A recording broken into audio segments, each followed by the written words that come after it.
Welcome to the weekend. Living Big, Saving Big 101. One good way to save money is to provide for your family by fishing. Something I love to do. Let's watch the fish pile up in the ice chest. Light the fires on the grill. Cook up something fresh. I like to enjoy the outdoors, and it's a whole lot cheaper than buying seafood at the grocery store. Come along with me. I'm going to take you on one of my short adventures. Good morning. Hey, look, I figured I would give y'all a typical Saturday morning. What we do around here, or at least what I do. And so every single morning starts with a cup of coffee. So we're gonna do that. But today we're gonna make gumbo. I like this Keurig. Pretty simple. Make me some coffee. Let's get my logo showing there. There we go. Anyway, while this brews, I'm going to tell you about what we're going to do today. We're going to make gumbo. We're going to clean catfish. We're going to make some homemade bread. And obviously, we're going to do some art. We're going to paint some paintings. I've got one painting of a sea turtle swimming in some coral that we're going to try to finish up. All right, let's keep going over this gumbo here. Most people will tell you that they start with roux on this gumbo.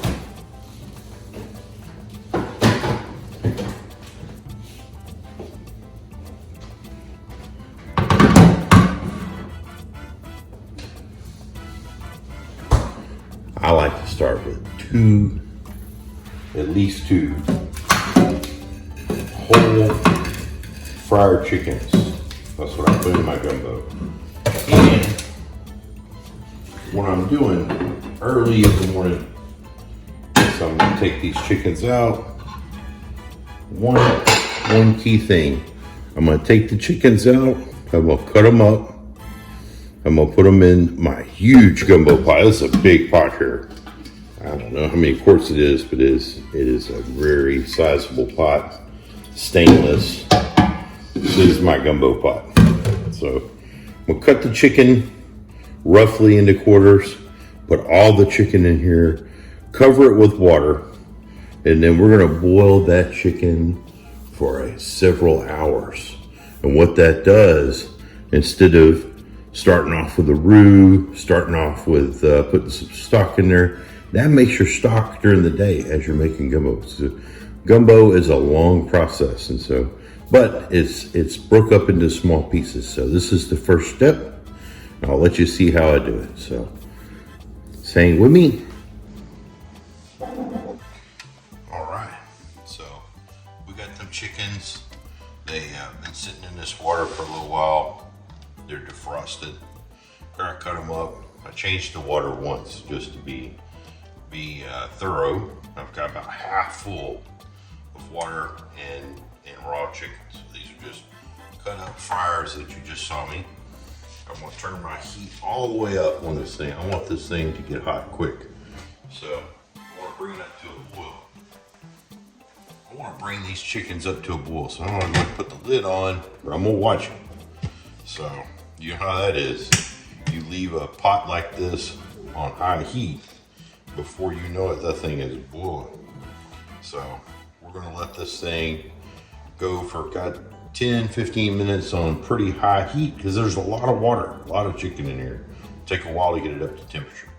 So once it starts to boil, then I'm gonna back off to about medium heat. And I'm gonna crack this lid or take the lid off, and I'm gonna let it boil for a good hour and a half, 2 hours. And I'm gonna check the chicken and see if it's done, right? So, or mostly done. And so, because the gumbo cooks for 6-8 hours, this is not something quick, but cutting up and getting the chicken in the pot, that's about a 10-minute part of the thing. So it takes a long time, but it's just small pieces of work. So you gotta cut your chicken up, put it in the pot, get your water boiling. And what this does is it makes a stock. You're making a stock, chicken stock, while you're cooking your gumbo. So this company here is in Beaumont, Texas. That's where I live. Doge's, they make roux. So this is already made. It's made the same way. So they just brown flour and oil. And so I use this. I like this. This is good roux. Nothing wrong with it. You want to make your homemade roux, go for it. There's going to be no difference hardly.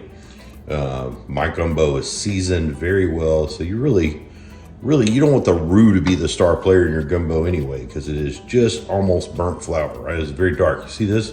See the color? That's the color you would want to go for if you're making your own roux. Pretty dark. It'd be sort of a dark, almost a chocolate color. Ooh, look at that. I got you by hand right now. This is the ice chest. It is full of catfish. Let me tell you. Look at that thing. What? That's about a 2-pound blue cat. And I have about 23 of those things in here. I caught them last night.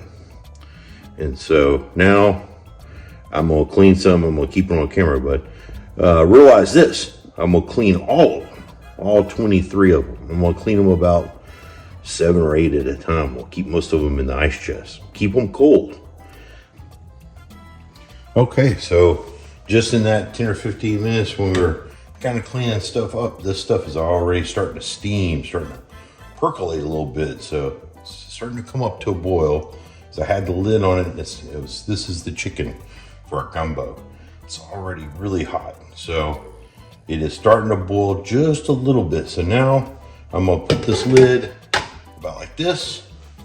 I'm gonna turn the heat on medium because I don't want it to boil over. That's all it is, right? And so I'm gonna let this thing go. I'm gonna keep an eye on it while I clean them catfish, but just so you know, I haven't forgot about this pot of boiling chicken over here. So we're doing several things at once. So, but I'm gonna show you how to clean one real quick. And I'm gonna get my Ziplocs ready. I like to put my freezer bags out so I can wash my fillets and put them right in the freezer bag. And I'll show you how to do that. So I'll freeze my fish after I clean them if I'm not gonna cook them that day. All right, so let's do this. Let's do this thing. Got me a couple of Ziplocs here. While my hands are dry, before I get too crazy into this thing, I also like to go ahead and label what kind of fish they are and what date I caught them on. So all freezer bags have that on it. Use this king size Sharpie here, which is a good thing to have in the kitchen. So I'm gonna write the date on here. All right, so let's see here. See how we got that labeled? 12/14/24 catfish. I fillet my catfish where I get 2 pieces of meat because it's just easier. I don't have to cut through any bones. I'm gonna show you this, a special technique. But I cut from here, right down like that. All right. And then I turn my knife where, you hear that? I'm tickling those bones as I go down. I'm not cutting all the way through the fish, just to the backbone. All right, I'm doing that. Just like that, okay? It's the main part of the fillet right here. It's a good part of the meat right here. This is bones. No bones in this. This is the rib cage. The guts are in here. I didn't bust those all over the place. Now, you just hold the fish and you actually put your knife very flat on the cutting board. And I'm actually pulling the fish and I'm doing this number with the knife. Knife doesn't cut just like this. You've got to do a little sawing motion, make that knife cut. And what you want is skin like this. So there's no meat left. That's just skin. I'm gonna cut it off real quick so you can see. All right. So that's just skin. There's no meat on that. You don't want this catfish skin. Some people skin their catfish. I don't have time for that. What's the saying? Ain't nobody got time for that. Anyway, so that is a perfectly good piece of catfish meat. Let's bring our catfish back up here. Now this cut's important. All right, so I made this little cut right here. Hear that? Just touching the bones. I'm also going to take my knife right here at the top. There's a line. The top of the fish. There's a line. It's a real sharp point right here where it bends over. All right, I want to go just on my side of that line, up close to the head, right past the gill plate. All right, I'm going to make a little incision, not all the way down, just a little one. Then I'm going to get my knife a little deeper, and I'm staying close to the bone. I'm making this cut right here. All right, now I got this cut down here. Now, what I'm going to do is put my knife in, and I'm going to turn it like this. See how I just did that? I just made a little turn. Like that. Now I use the knife for this part. Use my fingers. So I'm going to take this piece, which is the top part of the fillet. It's all bones right here. So listen. It's all bones. There's no meat down in there. It's just the old gut cavity. So I'm going to take this piece of meat, I'm going to fold it forward, and I'm going to pinch it with my finger and my thumb. And then I'm going to put it between these two fingers, and I'm going to pull it. Just easily pull it, and that whole piece of meat just pulled off of that catfish. That's perfectly boneless right there. That's a good part. I fry these up separate. I call those my little catfish nuggets. That's actually the best piece of the fish right there. But you can see there's just skin here, all the way down to this bony part of the head. There's no meat there. I'll go ahead and cut through this if you want, but you hear that? You're on the rib bones. That's the rib bones. And in here, in this fatty part of the catfish right here, that big old belly, you want the belly meat, go ahead and cut it off. And take the guts out and eat that belly meat if you want. It's fine. It's not appealing to me. There's also this bone right here, kind of comes out. So when you're cutting, you kind of have to make a little move right there with your knife. This thing has a projection that comes off of both sides of its dorsal fin, and it's hard to cut through. So that's one side. Now I'm gonna do it a little quicker, real speed, right?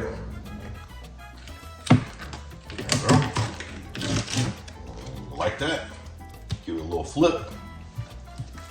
This is how I really clean, right? Moving my knife, there's the fillet. Bring this fish back up. All right. Get my knife in here. With that same cut I was talking about. And then I'm gonna, that same line, you can see the line right here. See the difference? Poke my knife in here. Cut right down that line. Okay. So I'm hitting those bones. Go a lot faster than this. Okay. I'm just going to use my finger, bring that thing up, pinch it, put it between my fingers, pull that piece of meat off. There's another one. There we go. Now that's a clean catfish. There's nothing left on that but bones and guts. Now, I usually take and break this like this. Now these spines are no joke right here. I'm going to show you one. The spine right here, cutting the fin away from it. This thing right here is very sharp, very pointed, and it will make you sick if it pokes into you. So you're gonna be very careful and not get poked by these spines. It's got one on the dorsal and two pectoral fins. Both of these have these spines. They're serrated, they hurt really bad, and they have a little bit of a toxin that will actually make you sick to your stomach. It's a real painful thing, so don't do that, okay? Some people clip them off, but the truth is you can avoid them just by being careful. Okay guys, we're done cleaned the mess of these things.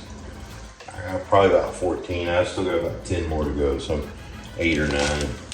But see, that's about 7 or 8 catfish right there. And so I washed off the fillets real good.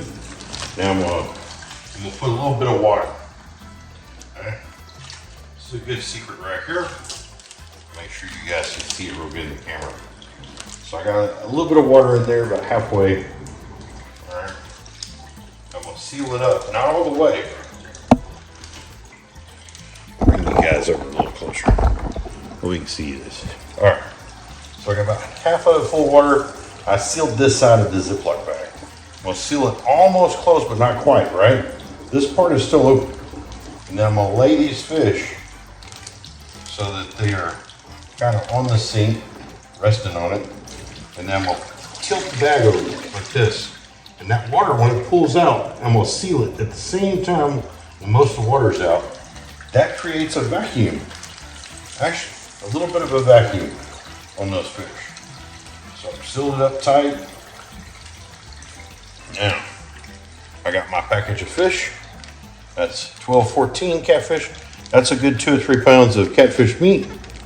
Just fillets, boneless fillets, ready to fry, blacken, however you want to prepare your catfish. I just wanted to show you that little secret. What? That thing is boiling. Really boiling good. So what I'm gonna do is I'm gonna kind of stir those pieces around. Get a spoon here. All right. I'm gonna get back in that pot right there. You gotta talk to a Cajun like. Get back in that pot right there. That's a joke. If you hadn't seen that movie, or if you hadn't heard that joke, then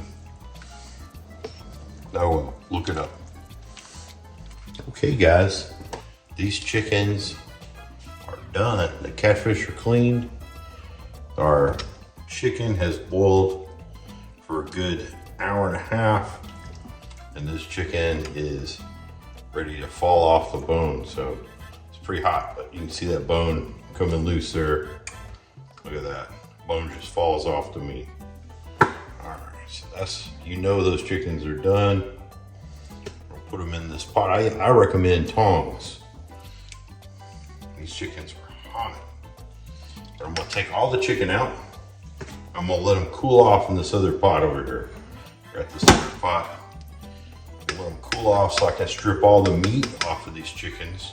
I'm gonna try not to get all the skin in there, as my wife don't like the skin. So it's a little healthier not to put the skin in. But you can see, just draining this chicken, put it in the pot. I'm gonna let it cool off. This is too hot to debone right now. But I'll come back and show you how to debone it. But we're not throwing this water out. This water is now pretty close to chicken stock, right? So we done boiled it for 2 hours almost. So all the chicken comes out. Then we're gonna take and we're gonna dissolve our roux. We're gonna crank the heat back up. All right. Get everything I can out of here. Now, if you don't have one of these devices right here, I highly recommend it. I use it for all kinds of stuff, frying fish, everything. It's a good way to get in there and get some of those bits of chicken that have fallen apart. I don't want all that in my gumbo. Here's some more chicken. Just letting it drain. It's the back piece. Whoop. We got a casualty. Come back here. We'll do the reverse joke. Get out of that pot right there. Get in this pot.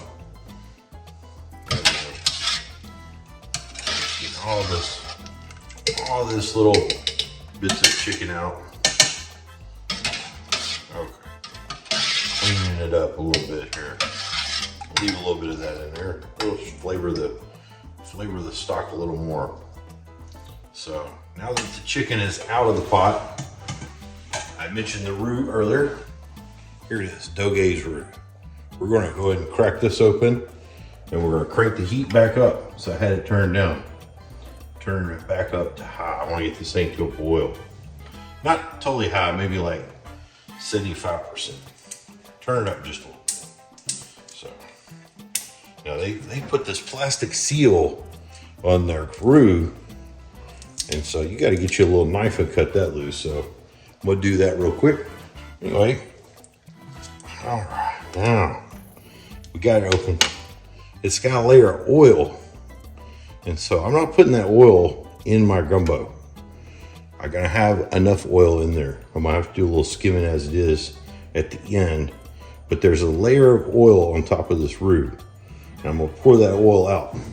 You're gonna need you a sturdy spoon, right?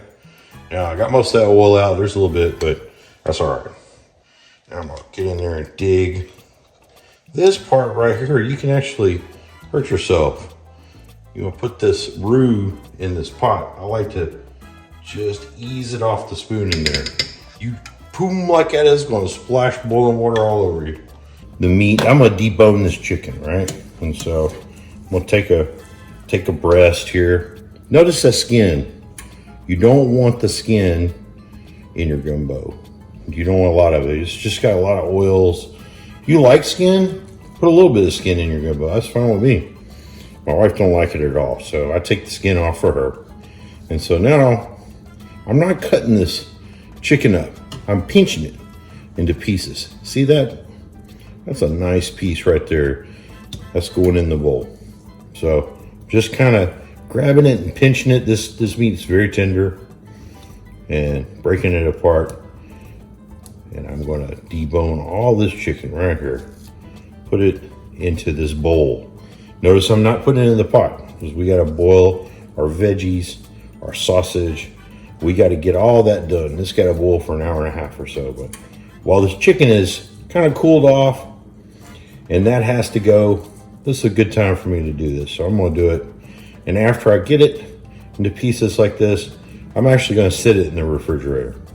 All right, it's cooled off. I'm going to keep it cool for that length of time. It might take me 30 minutes debone these two chickens here. Maybe not, but this will take me a little while. Now remember, we've already made a cup of coffee, got dressed this morning, and we've already cleaned 23 catfish while we're making this gumbo. So we're 2.5 hours in, but we're not playing around. And once I get the sausage cut up and put in here, get this chicken stripped up, get this thing back up to a boil, and we got to wait an hour or two. I'm actually going to switch gears and go finish painting a painting. I'm painting a painting of a sea turtle right now with some coral under it, because I do art as well. So I'm going to actually paint the rest of that. I'll bring you along for the ride. I'll show you a little bit of that process, just so you see what my day looks like on a Saturday. That's what I'm trying to do here. This is a nice Saturday. It's supposed to rain. There's nothing else to do. I might as well make some chicken and sausage gumbo. It's been a while. These veggies are looking tender. Sausage is looking good. I'm gonna kind of check them out here. Yeah, these veggies are soft and tender. So it's been about an hour, a little bit more than an hour. So let's go an hour and a half. But I think these veggies, since they were mostly frozen, are tender enough. I got my sausage in there, looking good. So now what I'm gonna do is I'm gonna go ahead and add my chicken back. I'm gonna finish this thing up. So I got all this chicken I shredded earlier. I'll put all this in there. I'll raise my fire again a little bit. So I'm going to come back to a boil. All right. That is a lot of chicken. All that in there. Now, start to get an idea of how good your gumbo is in terms of how much stuff you have in your gumbo when you can stand your spoon up and it just barely kind of leans over. So you know you've got plenty of sausage, plenty of chicken. It's really good. So yeah, look at that. Whoa, that's perfect. But it's still liquidy, right? So we still got plenty of juice. If we have to, we'll add a little water at the end, but I don't want to add any water if I can help it. So there we go. That spoon is just barely coming over. That's just right. So now I just added my okra as well. Now I'm gonna add some green onions, and I got some parsley. And remember, I haven't added any seasoning at all yet, and I'm fixing to do that right now. So this green onion, you want to put it at the end, 15, 20, 30 minutes before this thing's ready. I'd say we got maybe 30 minutes before it's ready, but I'm gonna go ahead and put it in now. I'll let it cook down. Once this thing comes back to a boil. While it's doing that, I'm gonna go ahead and start seasoning this thing up so you can see what I use. All right. So I'm gonna have to move you around a little bit here. All right, so now you can kind of see what this gumbo is looking like. I'm gonna bring these over. So right here, Tony Chachere's. We're gonna do quite a few other seasonings, but first off, I'm just gonna hit it with a good amount of Tony's. I would rather under season it than over season it and adjust as we go. I don't measure this stuff out. I'm guessing that I put about 2 or 3 teaspoons of Tony's to start with. You get the hang of it, but I put a good coating on the top. And that's at least 3 teaspoons. This is a big pot. So that'll get things going. This is optional accent. This is part of what we put in here. You don't have to do it. This has MSG. So, but it enhances the flavor. That's what it does. So I'll put about a teaspoon. But you can skip that if you're sensitive to it. All right, now, one more Cajun seasoning. I like to put Slap Your Mama. funny name, but I'm not gonna put any today. I'm gonna put a little bit of Tex Joy steak seasoning. So I like how it tastes. And I'm only gonna do about a teaspoon of that. All right, that's not enough to season this whole thing. Garlic powder, you're gonna need to be light on your garlic powder. I'm gonna measure in my hand here, my palm. So that's about a teaspoon right there. I'm gonna put that in there, maybe a little more. That's it. Don't go too crazy with that garlic powder. It's overpower your stuff.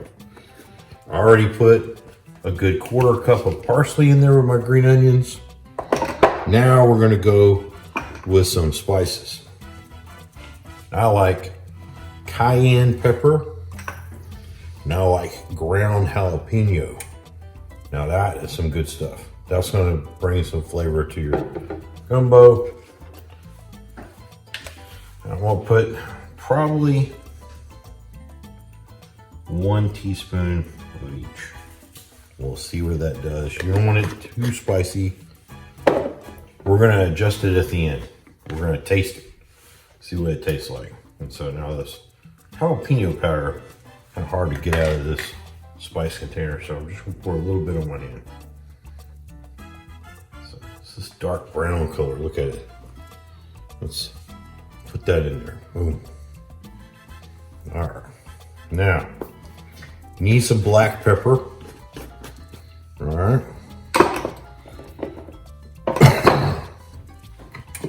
And I'm just gonna put black pepper at the taste. I think for a pot this big, we're gonna need at least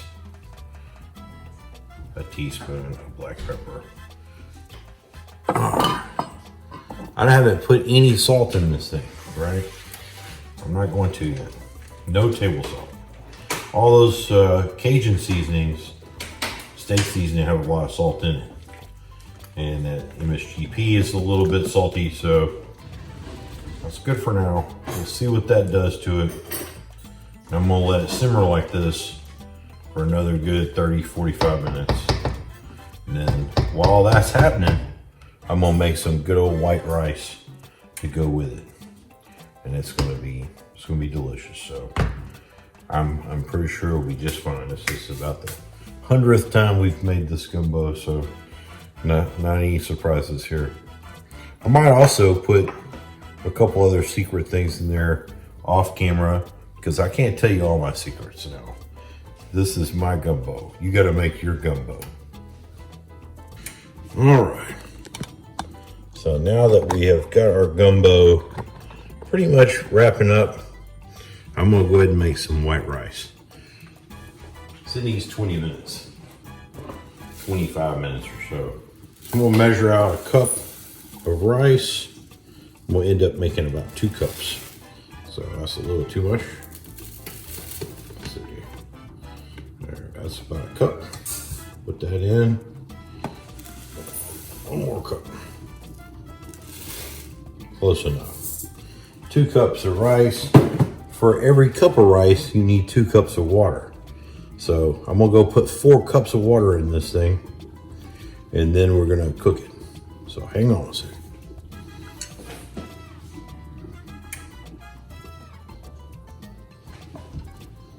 Okay, so here we go with that 4th cup of water. All right, so now we're gonna turn this on high. I'm gonna put it on this back burner back here, behind the gumbo. Keep this side of the stove hot right here. We'll put that on high. I'm gonna let that come up to a boil back there. So I just got the rice and the water in there. I turned that thing up a little bit, so I gotta bring it to a boil. When that thing comes to a rapid boil, I'm gonna turn the thing as low as it'll go, put the lid on, and let it go for 20 minutes. So that's how we're gonna do it. And then once the 20 minutes is over, I'm gonna take it off the heat and I'm gonna let it sit for 5 minutes before I stir it up. And then that'll be some good rice for a gumbo. All right, you see, our rice is coming up to a boil. You want a very rapid boil on your rice before you switch it over to low. Right now I got it on high. I got it up, so I'm gonna turn it down just a little bit. But it's not completely boiling as fast as I want it to boil. Over here we got our gumbo. It's just barely simmering. You can see that. See, it's just kind of turning over. And I've got it turned down real low. Low and slow. We're gonna let that cook till it's done. Okay, now we're getting a pretty good boil right here. So I'm gonna go ahead and turn this thing down all the way down to as low as it goes. Right there, all the way low. Now we're gonna put the lid on this thing. Now we're gonna set a timer.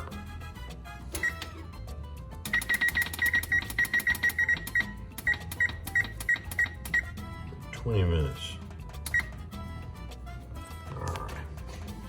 So I think it's gonna simmer in there for 20 minutes. The foam is gonna come up to the top here in a minute, and I might even boil over a little bit, but that's normal. That's what usually happens unless you have a rice cooker. But we're just gonna let it go, and it'll stop doing that spewing thing, and that'll be it. We'll let it go for a full 20 minutes. When the timer goes off, I'll move it off of this low heat. I'll turn it off, move it off the heat completely. I'll set a new timer for 5 minutes. I'll leave the lid closed. I'm not gonna open it. That's important. All right. All right. 20 minutes is up. So we're gonna turn it off. We're gonna slide it over off the heat. I'm gonna set a new timer. 5 minutes,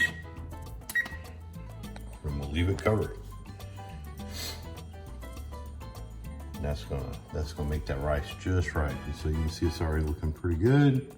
This has been simmering for another 20 minutes, so this got a little bit longer to go, but it'll all be ready about the same time.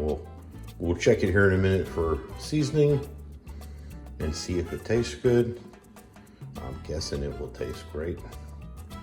And then if we have to add a little salt, pepper, or something, we'll figure it out and we'll make it right. And we'll have us a giant pot of gumbo.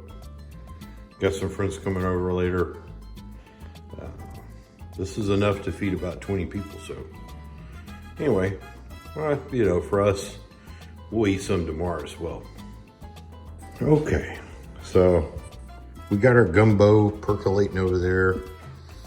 Today, while that was all happening, I went ahead and cleaned up my fishing poles, got my tackle sorted, organized. So this is my freshwater box here. This is my saltwater tackle box. I gotta say, I love this this is a cheap little light from Harbor Freight, but for fishing at nighttime, it is awesome. Let me open this thing up here. Look at that. It is perfect. You can set it down right beside you like a little lantern, and it lights up your tackle box. If it gets dark on you, makes it a lot easier to tie your hooks and weights. I can't see anyway. I'm getting older, but this is a little Abu Garcia. This is a 1500 series spinning cast with 15-pound spider wire. The rig is what's important.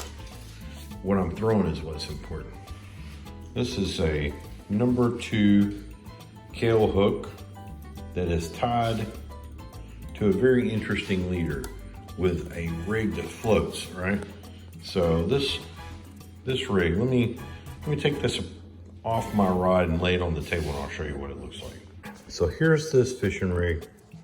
So just like this. So you see, here's the number 2 Kale hook.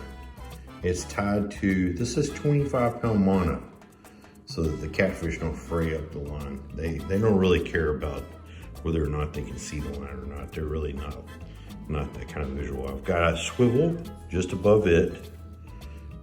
Then I've got a little bead, little plastic bead to protect my knot on that swivel from this weight. This weight is sliding up and down the line, right? So we've got the swivel tied to a very small piece of line with a hook, and this weight and the bead and this cork. This is a popping cork.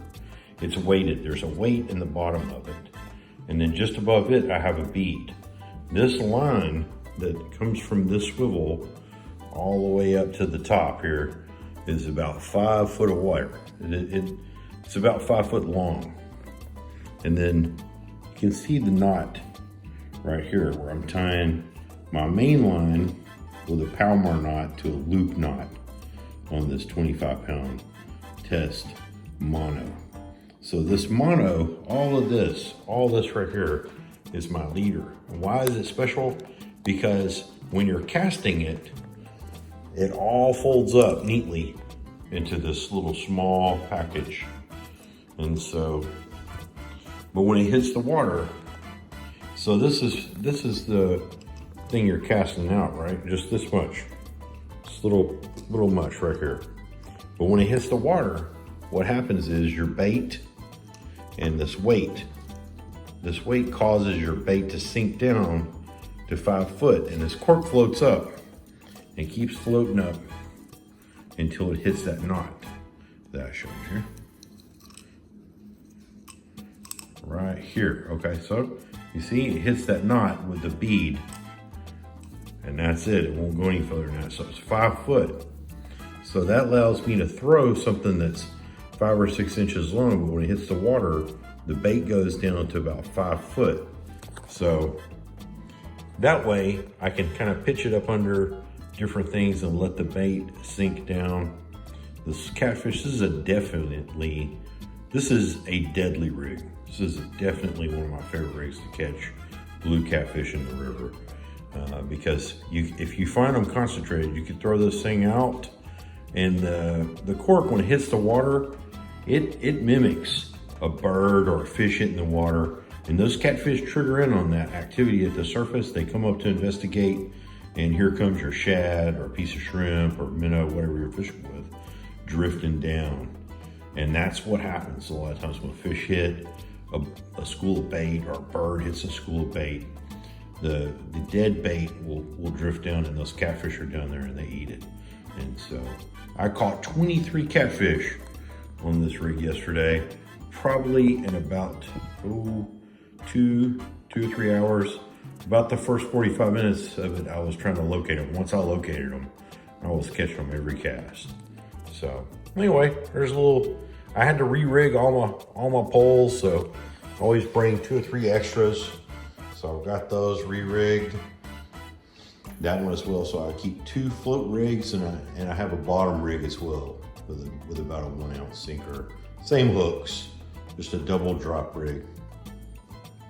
And so that way, if they are not feeding on the surface, I can throw out and fish on the bottom and still catch them. But anyway, yesterday I used shiners and also some shrimp I had. So, and I caught fish handily on each. So it's December the 14th. It was cold. It was a cold front a few days ago. It's supposed to rain today, so I've been here making gumbo, cleaning my catfish.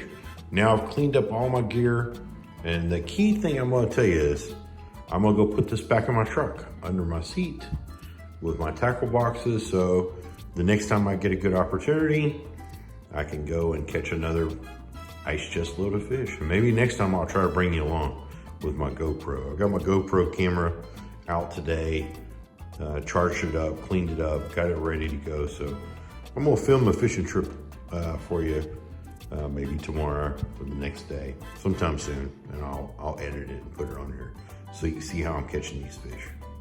All right.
All right, guys, the gumbo is done. I got some cool stuff I made. It's been sitting in the cabinet in the dark. This is some habanero sauce that I made for some habaneros I grew. Canned it up, got some salsa, some different things. But right now, we're gonna make some gumbo. We're gonna plate it up. So let me show you how I do this thing. For sure, we want good amount of rice. You can do as much for little rice as you want. I like a good amount of rice. That, I think, 3 tablespoons heaping. Even a little more, right? Right there. That is a good amount of rice. Maybe a little less. Let's don't go too crazy. All right. So we got the ladle there.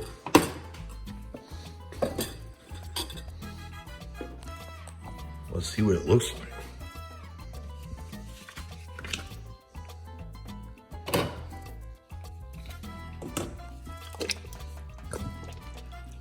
Man, that's some good looking gumbo. Right there. Put it in the bowl. It's hard to do this one-handed now. But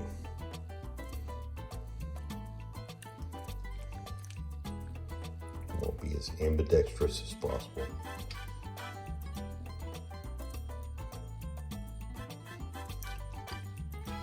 There we go. That's a decent bowl of gumbo right there. Mix it up a little bit. I gotta do this a lot better with 2 hands.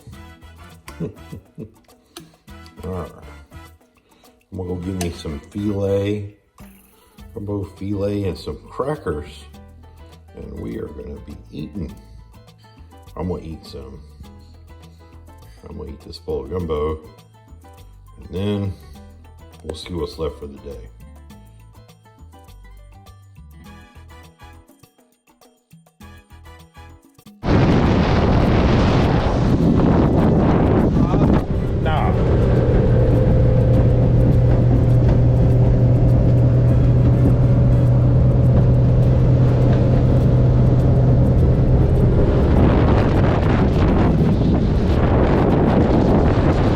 Turn around, passed up a barge. You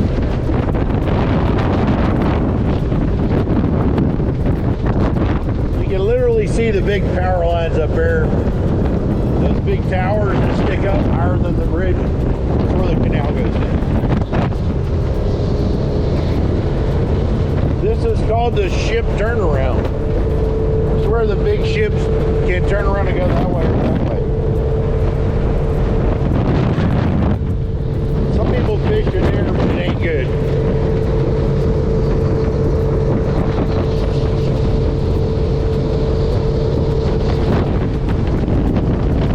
Deep water though. It's deep water in there. Yeah. That's where all those fish are at, deep water.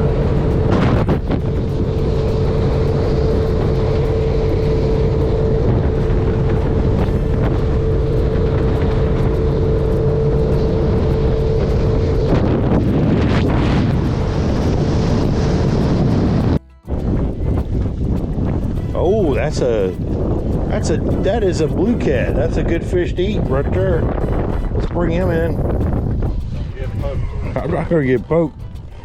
Well, we know we're on the fish now, guys. Let's go ahead and we'll go ahead and keep catching them. All right, put you a little more bait on there. That's a good catfish right there. All right, big shit. This, we'll keep you a shrimp since we're catching those, and I'll throw out a piece of crab. See if we can't get on a big one. Go ahead. Should catch one. All right, I'm gonna put this piece of broken up crab on there. So we gotta get a big redfish or drum. That's what we're after. That's a good fish. Good eating fish. Alright. Take this little shrimp off here. It's always best if you can fish with the bait that's in the spot where you're fishing. So that's what the fish are gonna eat. They're gonna eat the fish. They're gonna eat the crab because they're in here. I honestly didn't think there'd be any crabs in here, but there are, so There we go. Hook him just like that. So, now, plenty of hook point exposed. Cast it to the deeper part. Let it go down.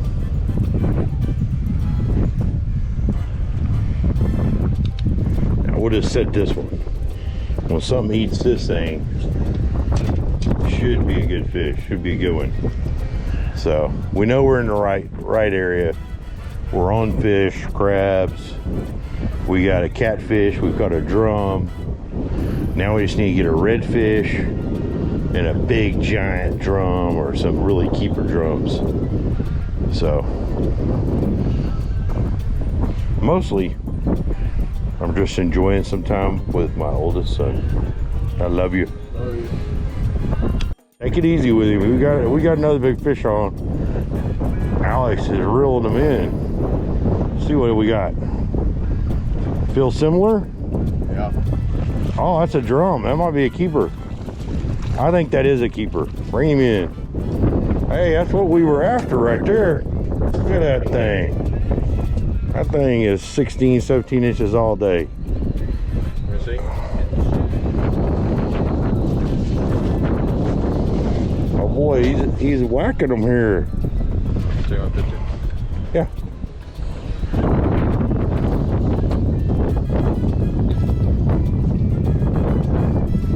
Hold on, Lee. Is it turning a little bit?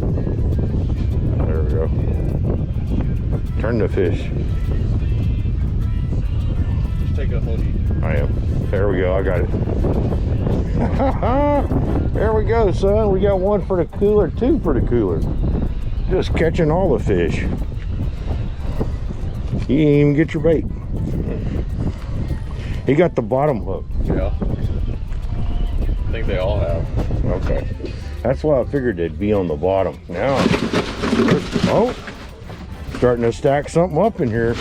Let me put you a piece of crab on that bottom hook. See if you can catch a real big one. But you want to keep shrimp on there? You're catching them? Yeah, I can. Okay. We'll just leave it like that. You good? Yeah, you're good. You're good.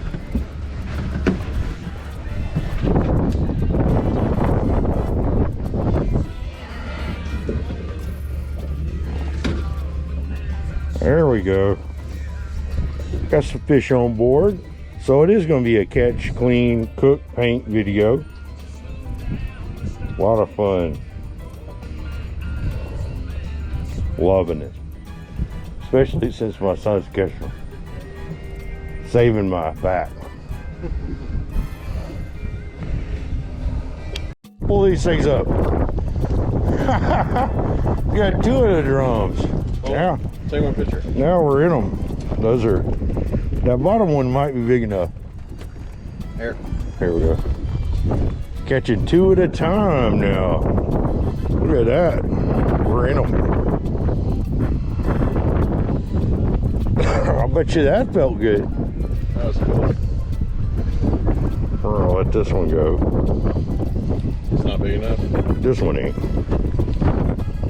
Bottom one is. The bottom one, I think, we might have to measure that guy. He might not be big enough. Why the boat's turning, Wind. but my line's rough running. He's not big enough. It's almost big enough.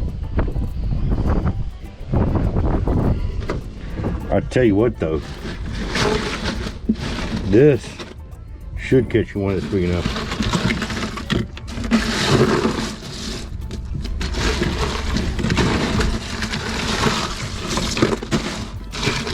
Here we go. Fishing for big ones now.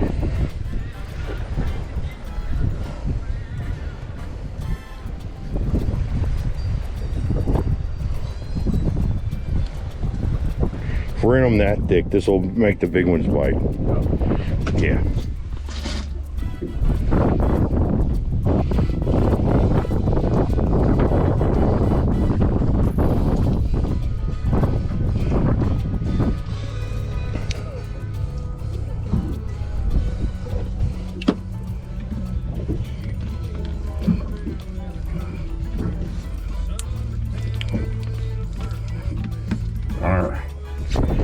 you go. Yep. We switched positions. He caught so many fish.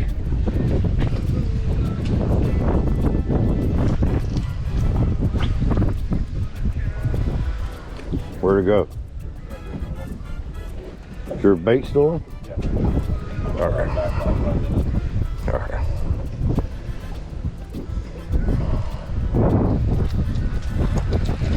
See if I got any bait after all this action.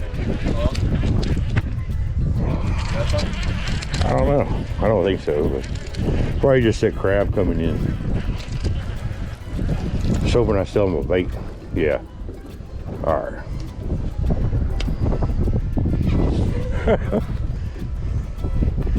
All right. We're starting to catch fish now.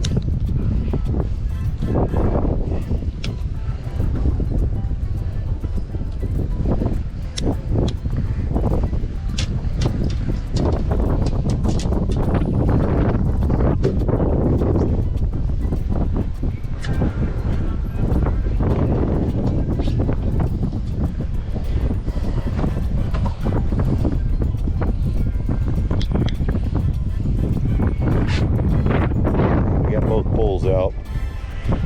It's been pretty fast action, so I'm trying to save my battery on my GoPro. I don't want to show you a bunch of non-action. I think my son's already getting a bite over here. We'll see. If we don't get anything on this crab, we'll switch back to shrimp. They're definitely eating that 2 at a time. That's pretty cool. Oh, I'm getting a little nibble right now.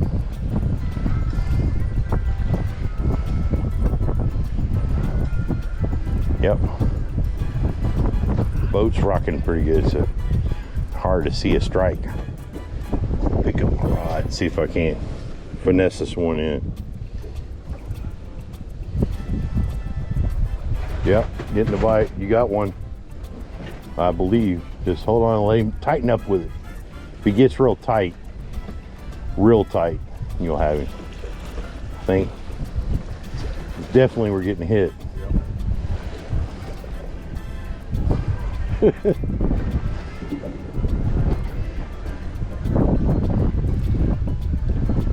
Alright, let's see here. We are getting bites. Now we both have crab on there now, blue crab, and I'm getting a bite now. I can feel him on there. I just don't know if he's big. Usually these blue crabs, you would limit yourself to bigger fish than that shrimp. So this might be a keeper. We'll see. I'm not gonna say, but it feels like it could be.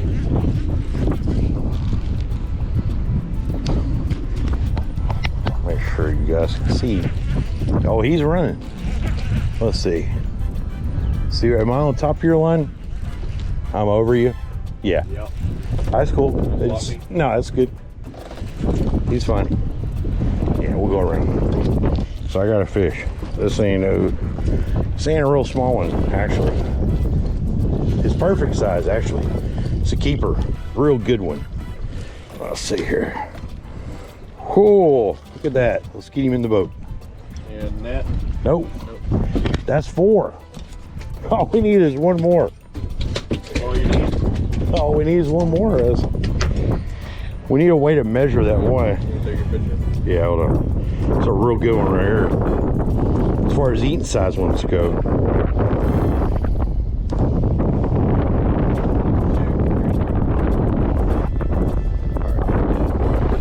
All right. Let's see here. Oh, you're getting a bite. Here. All right. Hey, you're getting a bite. All right. Look. 1, 2, 3. All right. You got fish. I think. Just let him finish biting it there. I think you got one on. We'll see.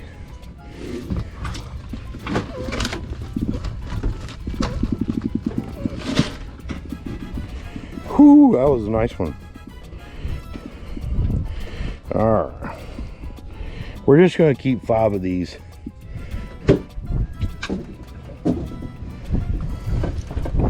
Pretty sure those are keepers, but hard to say without now really measuring them. Well, I know they're big enough, but we might upgrade one. We'll see.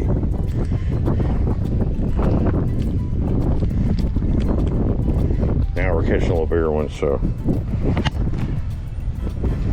if we do catch two bigger ones, we'll throw the smallest one back.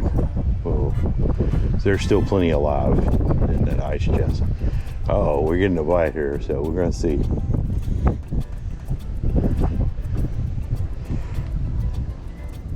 Surprised we ain't caught a redfish, but we did catch a giant drum. That was part of the mission, so we're getting bites. This is all happening within about 30-40 minutes here, so in 5 or 10 minutes we'll have them.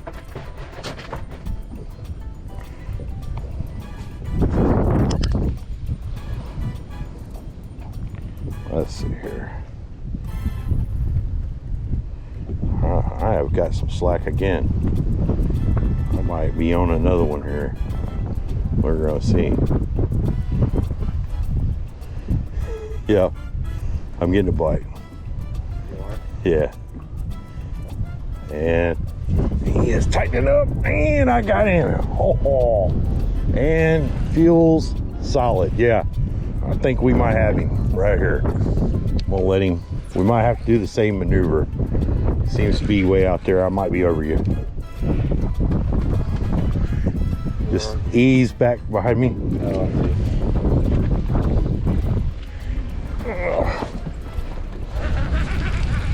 He's not huge like that one you caught, but you might reel in, he might get tangled.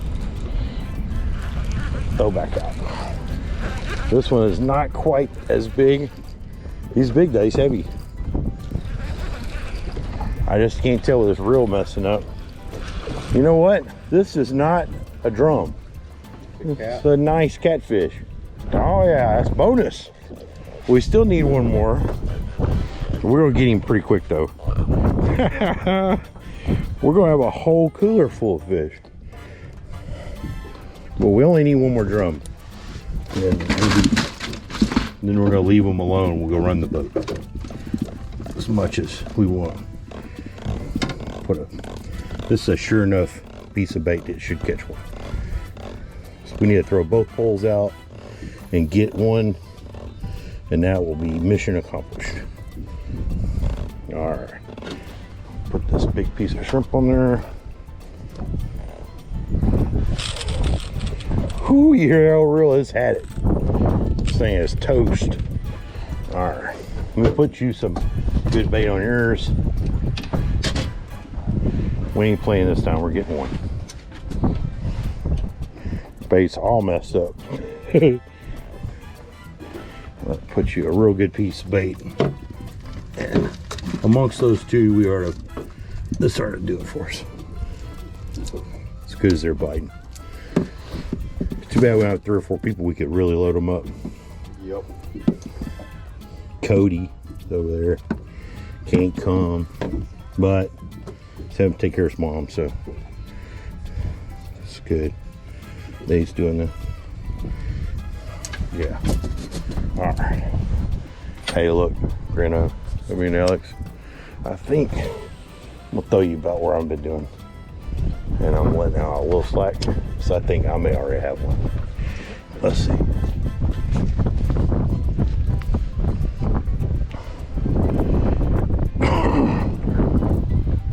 Leave it right there? Yeah, I got it.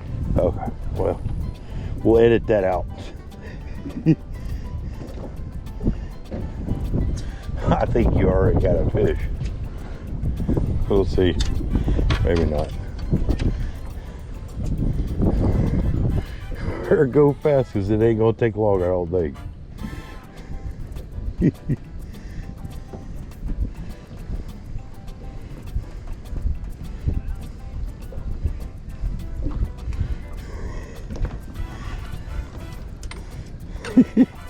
I think you might get another one. I think I might be fixing to get one too, because I felt that little telltale thump. need to let him get tight on there. They gotta take it a little bit. They biting kind of subtle, but then after they get it, they ain't subtle. They really straighten your rod out. There ain't no mystery if you got a bite then. They will try to take your pole out of your hand.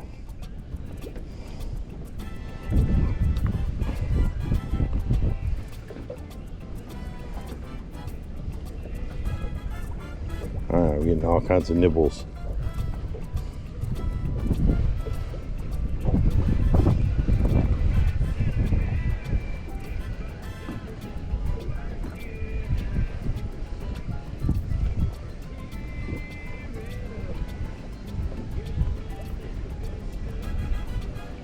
All right.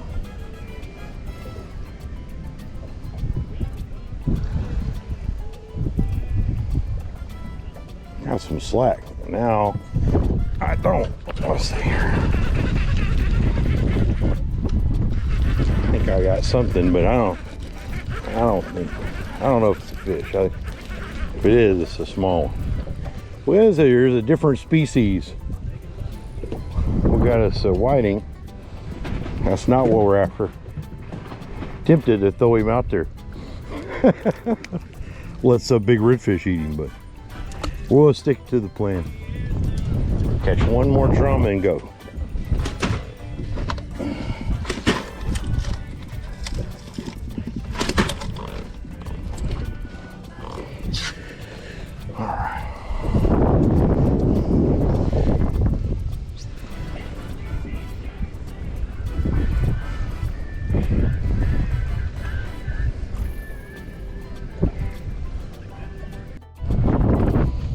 All right.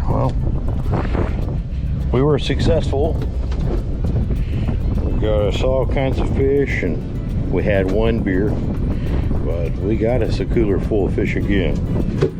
So, heading back. We're gonna drive around for a while, right? Yep. Okay. You got your lid, or So, everything is. Oh, yeah. Let's don't do that. That's cool. Thank you, son. Did you have fun? Yep. I loved it. It was badass, actually. Yep. We both caught a big fish. ready? Yeah. Let's get going.